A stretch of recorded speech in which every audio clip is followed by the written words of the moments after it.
There's an edition of this special video update. Anytime there's a storm, I like to do a nightly video update just to keep you guys informed ahead of the system. And there's a little trend east last night, but today the models came back west, and every major model right now, including the last run of GFS, supports a storm to develop next week. Now the question is who gets rain, who gets snow. I can tell you right off the bat, guys, anybody in the this isn't working, but anyone in the I-95 corridor south, it's a rainstorm. I don't see snow there at all. But we have to look north and west again. The pattern just doesn't support snow for those areas, and a big reason is, let's start off here, ahead of the storm system here.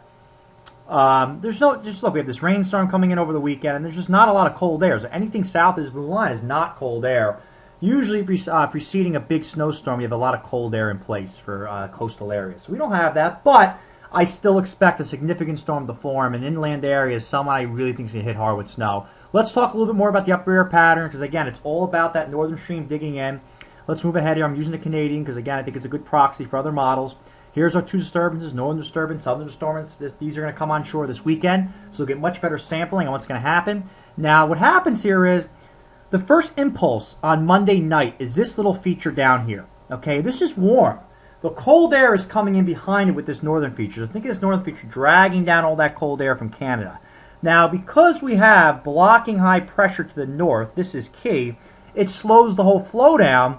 So this slows down here as this catches up to it. So by the time we get to Tuesday, this catches up and we have cold air. But the problem is it starts as rain for many areas before that. So we're really going to have to watch, as I've been talking about the last 2 days, this piece. How much is it going to dig? Today the model started digging it more. Last night they started digging it less. It's going to waffle around. But what I'm expecting is something that's not too far off from this Canadian model track, which again is a significant coastal storm. I think what we'll end up seeing here is we'll probably see something develop right here and then move up like this.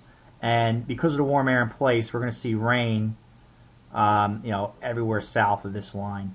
So let me draw that again for you.